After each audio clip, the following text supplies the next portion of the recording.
Welcome to the Landlord Profitability Playbook Podcast, where we share the best practices we use to help our residential real estate investor clients automate their rent collection and get on with their lives. Check out the show notes at www.landlordprofitabilityplaybookpodcast.com. This show is brought to you by Roost Real Estate Co. Property Management. To learn more about our company and the services we provide, visit www.managewithroost.com. Now, here's your host, Chris McAllister. Chris McAllister here with the Landlord Profitability Playbook Podcast, where it's my job to create and coach business opportunities and strategies that support and add value to the lives of real estate investors. I am not only joined today by my good friend and podcast partner, Laci LeBlanc, but also by our Director of Property Management at Roost Real Estate Company, Gretchen Mitchell. So good morning, ladies. Good morning. Good morning. How are you? Pretty good. Just Excited. another day in paradise. I'm not in Ohio, so, not as good as you guys, but I think North Carolina is a fine place to be hanging out today. So what I want to talk about today is a continuation of our first episode, which was about getting clear on what you want in a property management relationship and kind of that big picture why. And today, I really want to challenge our listeners to drill deep into the tactical detail, the day-to-day stuff that you cannot and will not bend on. And I think that's important because obviously if you hire a property manager, it's money out of your pocket, and again, we absolutely believe it's with the right person, it's an investment, it's not a cost, but still it's a cash outlay and nobody wants to, lay out cash. So the question is, what are you going to get for that cash? And what are the things that you're just not going to take no for an answer on? So really, it's about getting clear on your non-negotiables. That makes sense? Yep. And I think it's the kind of thing that, if you can't get clear on this for yourself, if you can't detail your expectations for yourself, there's just no way you're going to be able to communicate them to anybody else. So it comes down to, what do you want? What's important to you? And one of the tricks that I think we've talked about on previous podcasts, but a question that you might ask yourself as a real estate investor, as an owner, is if you were sitting here a year from now and you looked back over the course of that year, what has to happen for you to feel like you hired the absolutely perfect property manager, right? So if our folks we're talking to could just put themselves into the future a little bit, a year after you've hired that person to help you out, that team, what has to have happened? What has to change in your life, I guess, personally as well? Because the whole idea of this is to get back your time. What has to happen for you to feel like you hired the right person, you have the right relationship? So I think that's a good place to start. Who are you talking to this week, Gretchen, about that? I think you said you talked to a couple of owners that may be adding a couple of properties this month. Yeah, I actually have an appointment tomorrow talking to someone who hasn't purchased yet, but I think they own a few now out of state, but they are trying to purchase their first one in Ohio, in Columbus. So We're talking tomorrow. So that's an opportunity to ask them the question, what is it you want from me? What's going to make this relationship work for you? And maybe you try to ask them that question. If we were sitting here a year from now and we look back over that year, what has to happen for you to feel like you hired the right person? Because what we want to get out of this is we want to get clear on we want to know everybody needs to be clear on what their own motivations are. And if you don't know what your own motivations are, if you don't know what you want out of this relationship, it's really hard to get what you want. So I feel like I'm talking in circles here this morning, so forgive me. But no, I think that's a really good point, because there's absolutely nothing, we talk about Nana here a lot as the property owner, the investor.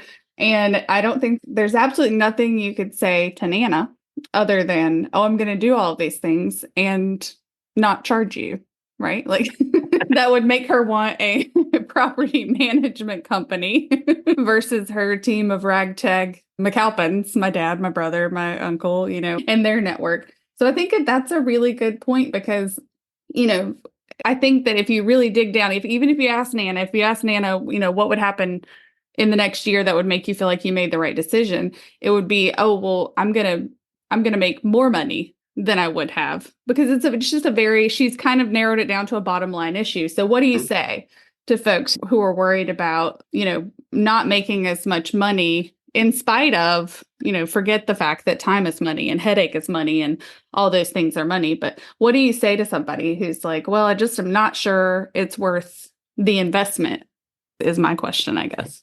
I think I think there's two different investors, right? You have the seasoned investor that's been doing it by themselves for 30 years, who are scared to let it go because no one's going to do it as good as them.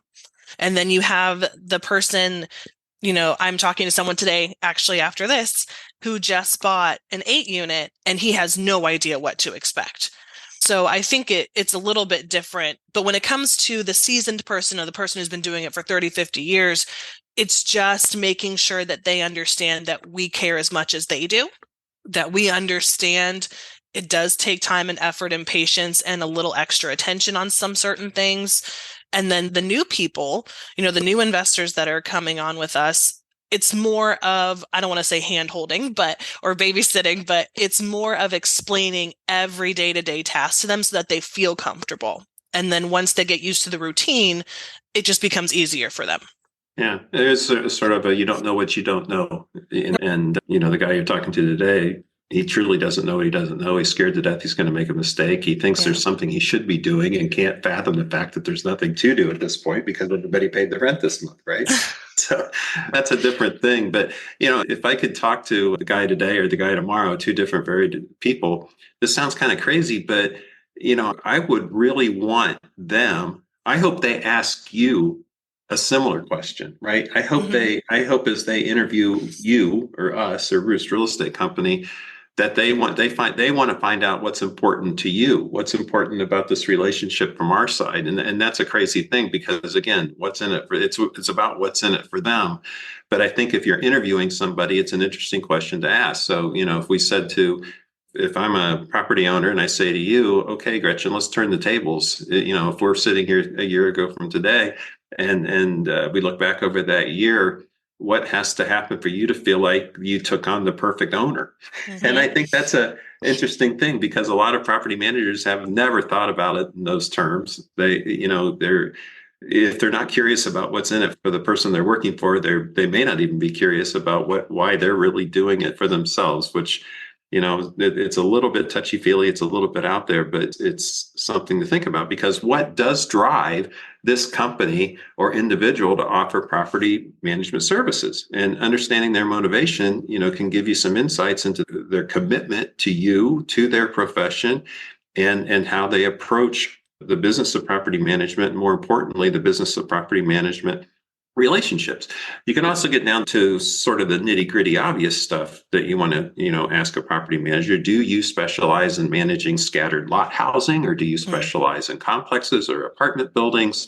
On the basics, you want to make sure that they have a proven track record with the types of properties you own. You want to confirm that they actually have a real estate license, because practicing real estate for another without a license is a felony in every state that I know of. So, being licensed is not just about the legality of it, but it's also about the professionalism and commitment.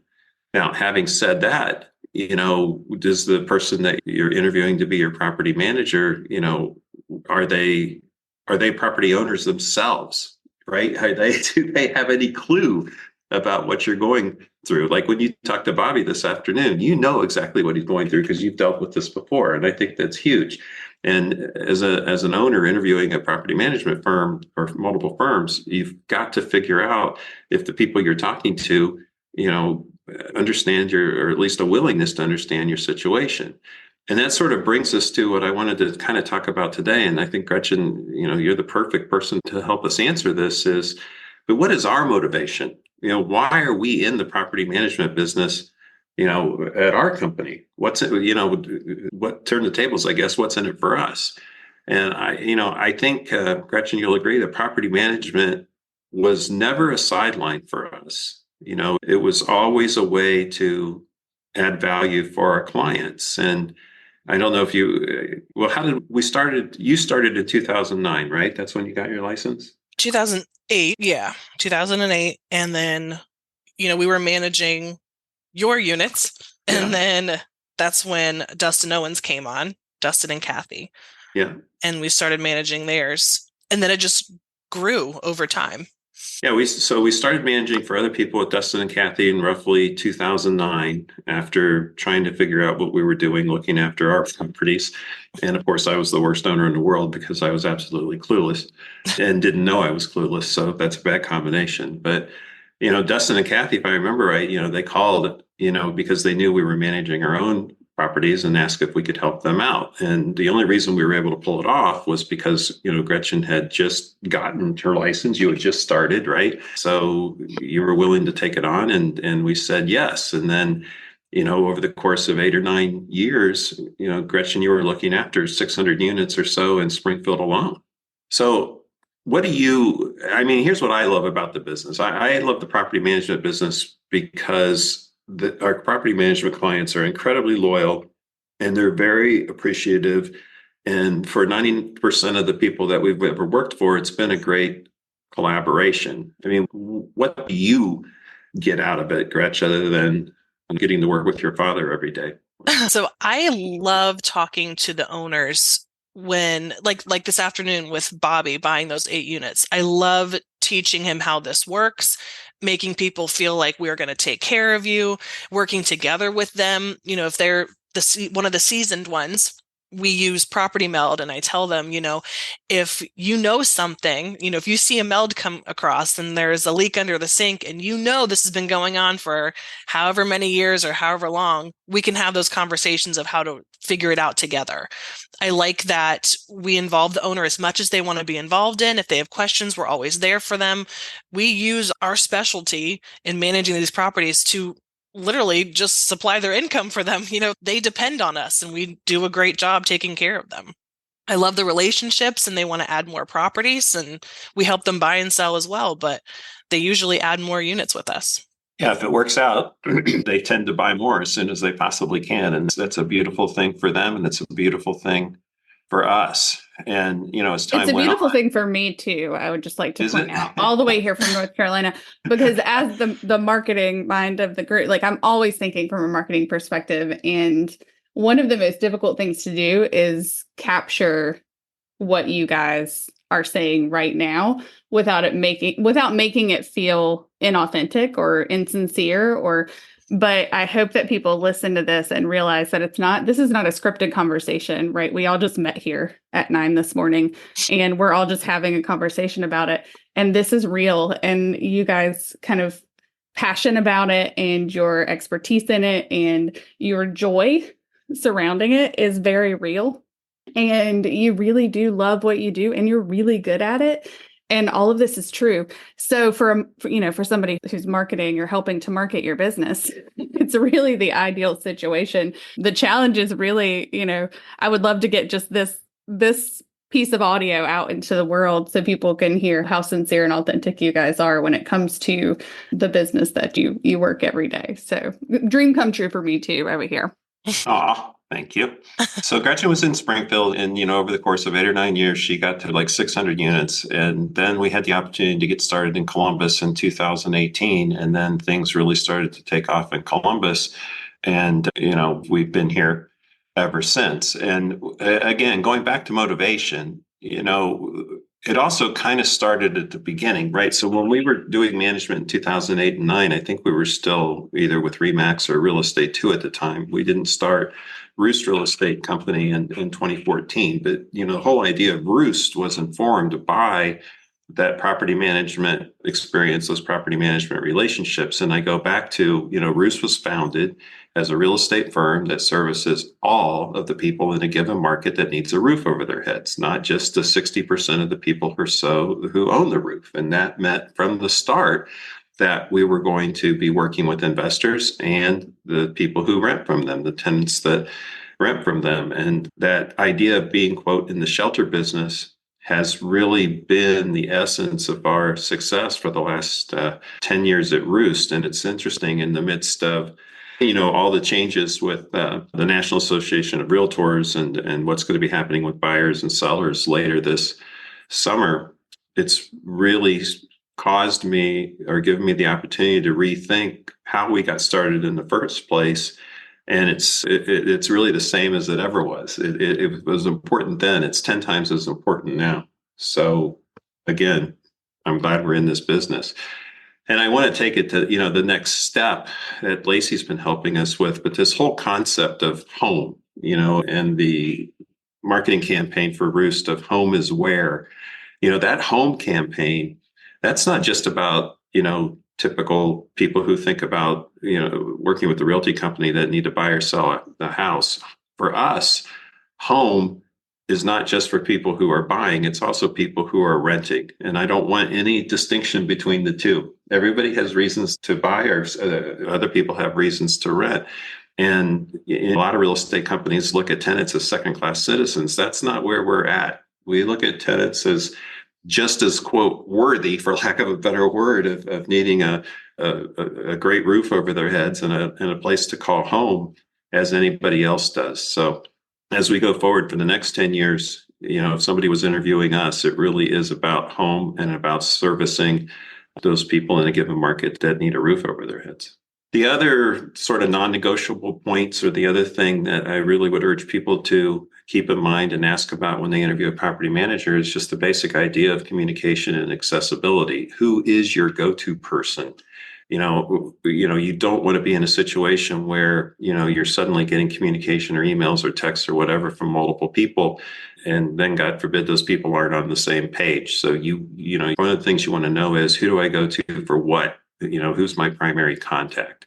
If your initial contact is with a sales or a marketing representative, in many companies, that relationship, ends the moment you sign a property management agreement. So if you've been dancing with a salesperson for a year or so until you finally decide to make the leap, one of the questions you want to ask is, well, before I sign this PMA, I really want to meet the people that I'm going to be dealing with on a day-to-day basis. I've made that mistake with several purchases and different things in my life. And, you think, wow, this is going to be great. And then suddenly the salesperson gets the signed contract, they disappear off the face of the earth, never to be heard from again. And then you kind of have to start over building a new relationship. And that's not good for anybody. And, Gretchen, while you don't have time to do, quote, sales, 8 hours a day, it's still critical that you get to make the time to talk to, Bobby today, or the group that you're going to speak to tomorrow. So, why don't you just give us a quick rundown of who owners talk to at our company? If they're not talking to you, who else might they have a relationship with or be speaking to, and why? So when I get them signed up, and I have a whole checklist that I do, switching waters, things like that. But at the end of my checklist, it's an introduction to the owner, to the rest of the team. So I send an email to everyone, give them in the office with the owner on there. And I say, owner, this is your team that you're going to be working with. Heather is in charge of turns and maintenance. Her assistant is Jade. This is what Jade does.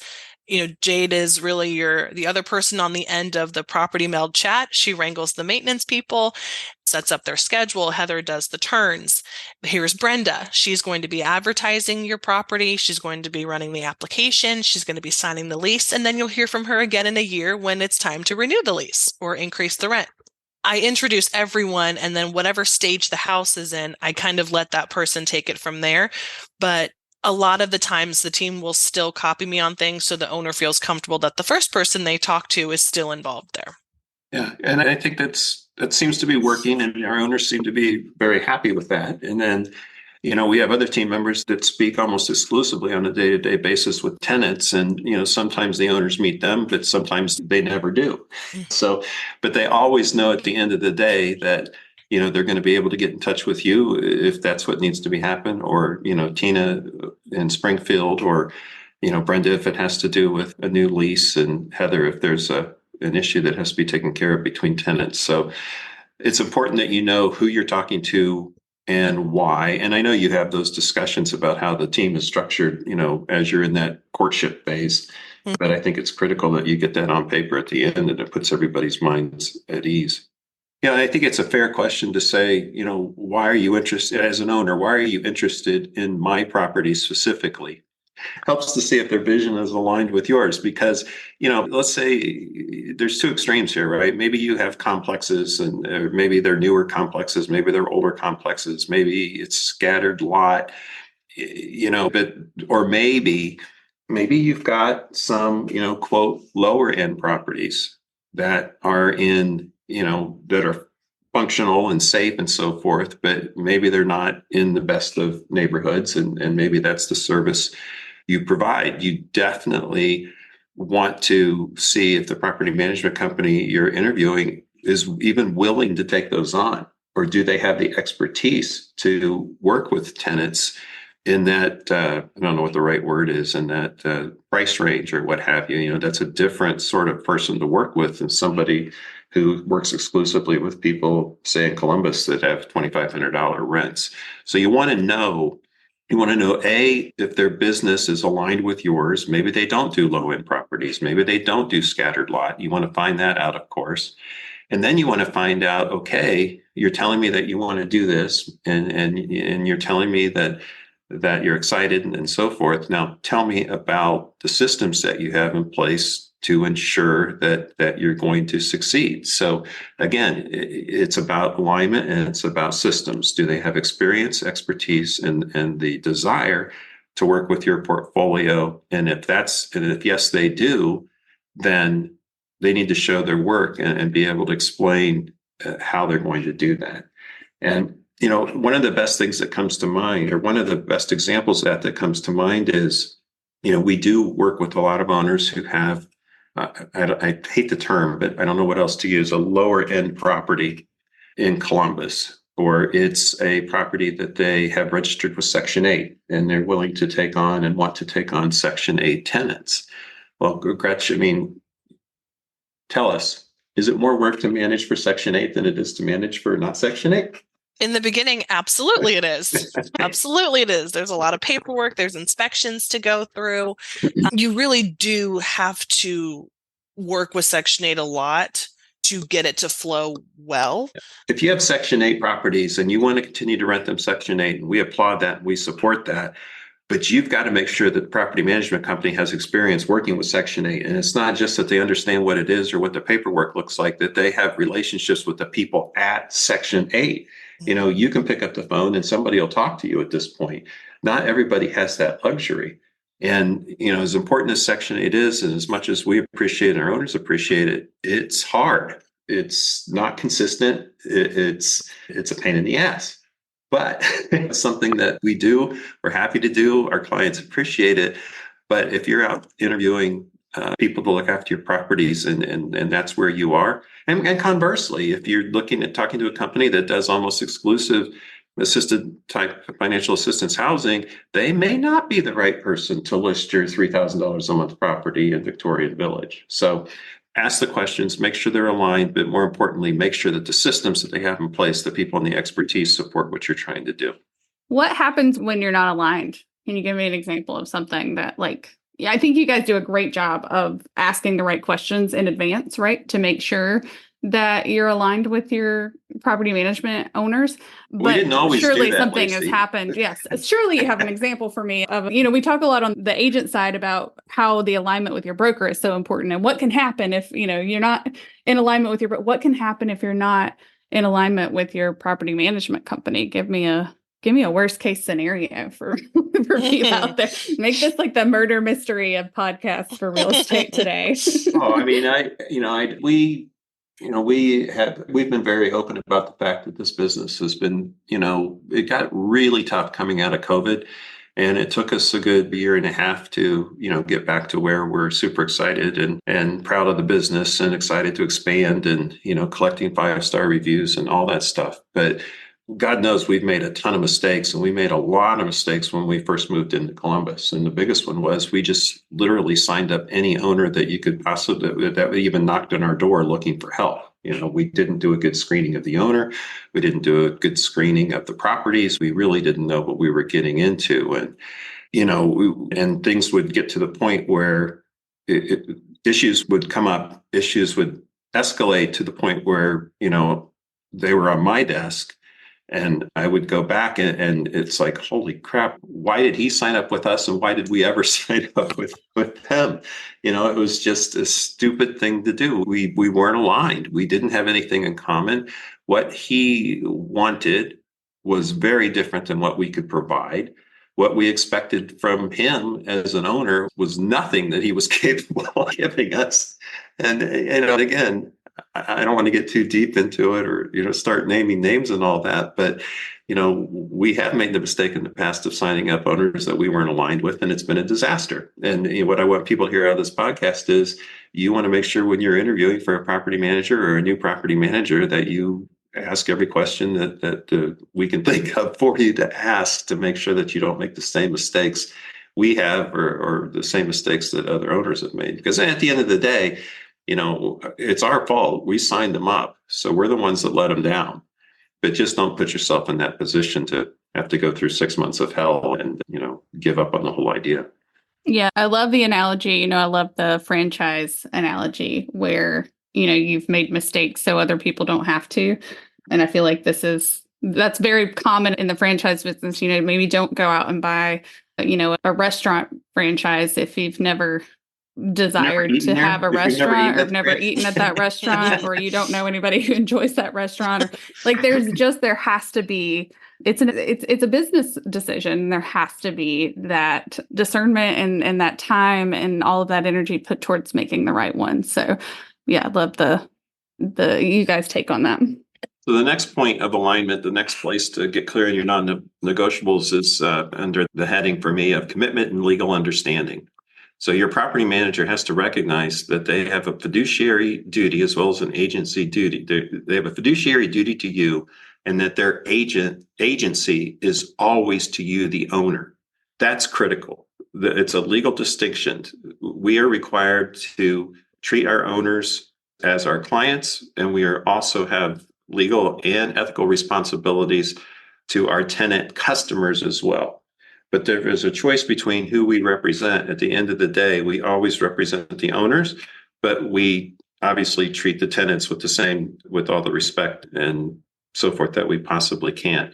But licensing, agency, fiduciary duty, those are big words, but they are a big deal. And you do want to find out if the property manager you're interviewing has any sense of what that means.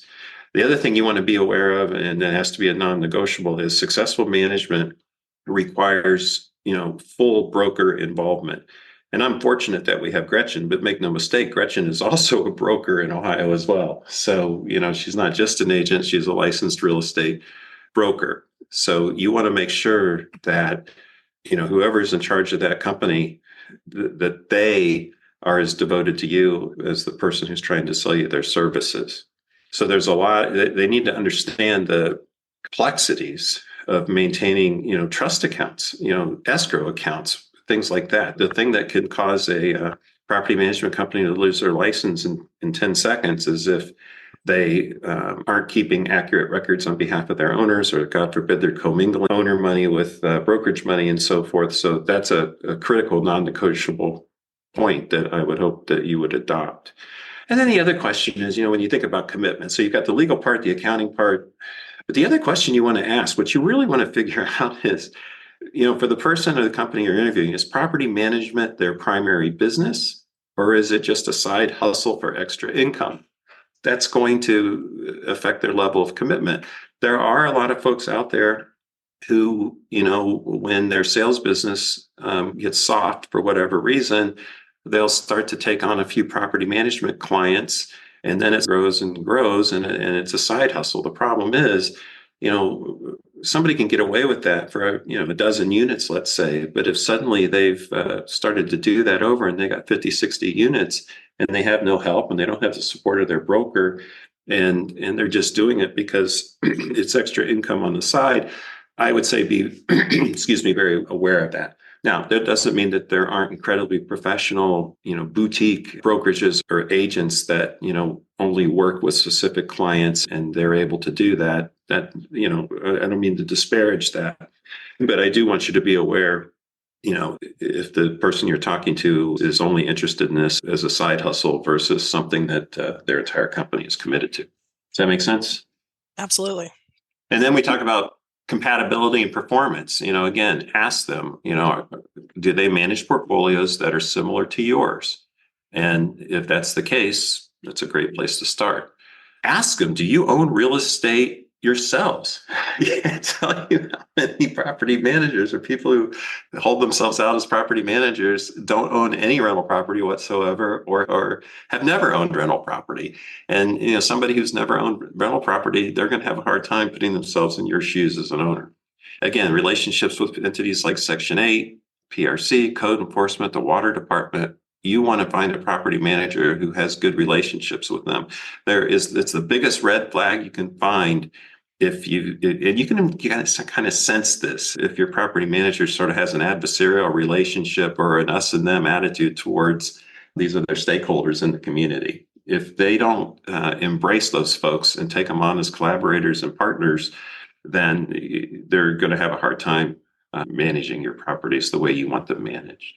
And that's an opportunity, I feel like, for so many people who have not had the expertise or the time or the desire even to pursue something like Section 8. Your property management company can really, if they're able to do that and willing to do that and have the right relationships and the right mindset about it, and are able to find good tenants and have a good, screening process and all of those things, that's a huge opportunity for folks who maybe weren't open to Section 8 before, right? So I think there's an argument to be made that a good property management company who does have the expertise and the experience can really open you up to additional opportunities as an investor. I just think, is there anything else other than Section 8 that kind of fits that bill? I think about other properties on the market that you might be interested in, or really that turns the property management company in kind of an advocate for you. Always looking to make you more successful, because in turn, obviously, Roost is going to be more successful, or your property management company is going to be more successful if your clients are. Well, I think that's absolutely critical to a long-term productive relationship for both parties, no question. But I would drill down a little deeper in the day-to-day thing.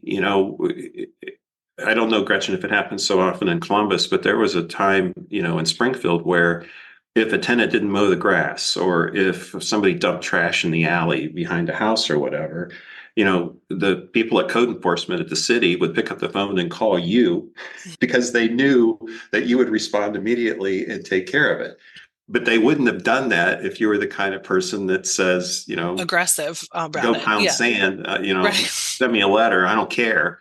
Right, which is a lot of people that do that, and those are the people that end up going to environmental court every 10 days. But to have that relationship where the code enforcement people respect what you do enough to give you a chance to fix something because they know it wasn't your fault, and they know that you're going to do something about it, that's a huge selling point to me that an owner needs to look for.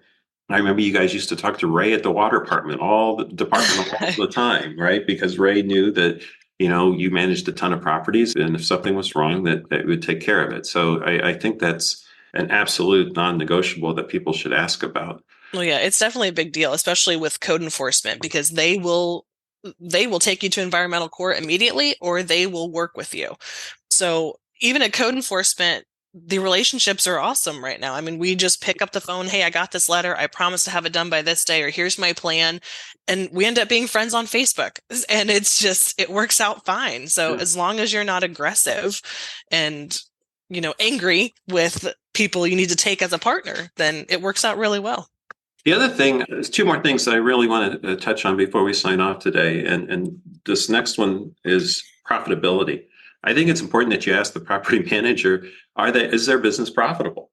Is this worthwhile for them? It's quite frankly, any business person, but a property manager who can't manage their own business effectively is unlikely to manage your properties very well either.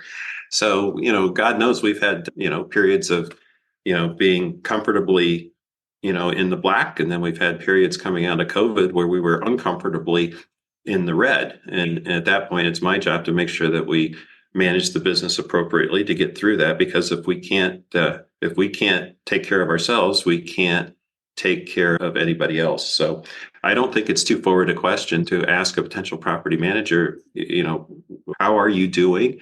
And will you be here in 3 years? I think that's a legitimate non-negotiable. And other things I think, you should ask some of the basics is how long have you been in business? What's your owner turnover like? What are your challenges? What are you most proud of? All that stuff matters because, it's a business relationship, but you have to be able to relate to each other on a personal basis. And sometimes those questions are absolutely appropriate. But the big headline here, as far as profitability, is if your property manager is not profitable, they cannot help themselves. And if they cannot help themselves, they cannot help you. So please ask the question, Mr. Owner. The last thing is researching reputation. Start with Google reviews to gauge public perception. You want to look at any positive and negative feedback. There's other platforms out there in the world like Yelp and Better Business Bureau, but those don't always provide a full picture. You can also check with forums like Reddit and Bigger Pockets. And sometimes that's useful, but you have to use your own discernment. We've gone from one extreme to the other managing Google reviews. And for the longest time, it wasn't something I paid attention to and should have. And then we had to really make some huge changes in the business. And Laci had to help us from a marketing standpoint to basically get back control of our Google Place pages. And then we set up a program where, let me preface that. At this moment in time, we have the absolute best property management team I've ever seen, best team we've ever had, best group of people we've ever had together. So I am very confident, where I don't know that I was always as confident, that we're taking care of people. So once we got that hurdle taken care of, we started to open up the whole Google review process again. And we set up a program in-house called Have I Earned a 5-Star Review Today? So we're urging our team members to actively ask the folks they interact with, whether it's the maintenance guys fixing something in a house, or whether it's Marcy working in tenant relations, or Brenda in leasing, or Heather or Jade in working with property meld and getting things fixed, or Gretchen, of course, have I earned a 5-star review today? And that has informed how we work with owners and tenants, but it's also starting to pay off from a marketing perspective on our Google reviews. So that's just a plug for Roost, but whatever company you're looking at, check that. It does matter. And it doesn't mean that they're always fair, because they're not. There's always people out there who, and property managers especially, there's always somebody who's trying to hurt somebody, or somebody that got evicted because they didn't pay their rent. And there's always two sides of the story. But look at the reviews, ask some questions, see if the property manager you're interviewing is even aware of the situation and what they did about it. Other questions, vacancy rates, how many properties do you have vacant at any given time? But a deeper question, a better question to ask is, what's their rate of rent collection, right? Because you can have people in a property and it doesn't show up as, quote, a vacancy, but they haven't paid rent either, which means that money's not getting into your bank account. So, Gretchen, how do you track rent collection? So we will print out all the 3-day notices for non-payment, post them on the door. We keep a copy in the office in case we need to use one to file the evictions. But as the late rents start trickling in, we take those out of the folder because you don't need to go to the attorney. And then the ones that are left over, eventually later on in the month, we start reaching out to the owner. Hey, we can't get a hold of these people. We drove by, they're still living there. I think we need to file one. So we just keep looking at it throughout the month. Yeah. And it sounds so simple. It is simple. It's not techie. It's not some fancy. It's not at all. There's no fancy report. It is literally just here who still hasn't paid. So, we know every single month, and we track how many 3-day notices did we have to post this month. And we watch that number relative to previous months to know, what our trend is like. So a great question when you're interviewing a property management company is, of course, how many properties do you manage? But the really cool question is, how many 3-day notices did you post last month? Someone just asked me that actually when I was talking to a potential new owner, and I told him how many we posted, and he was kind of taken back because it seemed like a big number to him. I said, however, we only follow through with this many evictions, and at court, we try to get them to stay, and we come up with a payment plan. So there's more to the story there, but he was a little taken back by how many, but we do it right away as well. Everybody gets a notice right away. But there's a difference between 10% of a group paying late and 10% of a group not paying, right? Yeah. So, if we have 1,000 units and you're posting 60 any given month, and at the end of that, only 2, let's say, don't pay at all that month, you're doing a great job. And that's the kind of question, the nitty gritty, dirty detail that you want to talk to a potential property manager about. But I love that. And man, is that not the kind of thing that a property owner just doesn't want to do themselves? Yeah. Oh, absolutely. Isn't that, I mean, just think about it. If you have 10 properties and you have the same, let's say you have the same proportions, right, of people who are not paying and paying late and, whatever, like even at 2, right, 2 people that you have to serve in a month or every month, like what a pain that would be for a property owner. And before you know it, it said what they don't do it. And then before you know it, it's been 2 months or 3 months so Or I they think get too emotional and they feel like I can't do it. I can't do this to this family. Yeah, I've told Chris before, that I've got side a of it. friend who owns properties, locally, and they have a property management company who doesn't do the notices and doesn't effectively evict folks. And so I think the comment he made was, if I didn't want to get paid, I would just manage the property myself, right? Like that was his sole like he doesn't want to evict people. He's too soft-hearted for that. He's literally paying a property manager to please help him evict people. But then they're not doing it efficiently. And I think it's heart-wrenching for folks, I think, in addition to just like the bottom line impact it has. But yeah, I think that's a really good way to look at it. If you own 10 properties and you have to do this for one property each month, like what a pain that is in time and money.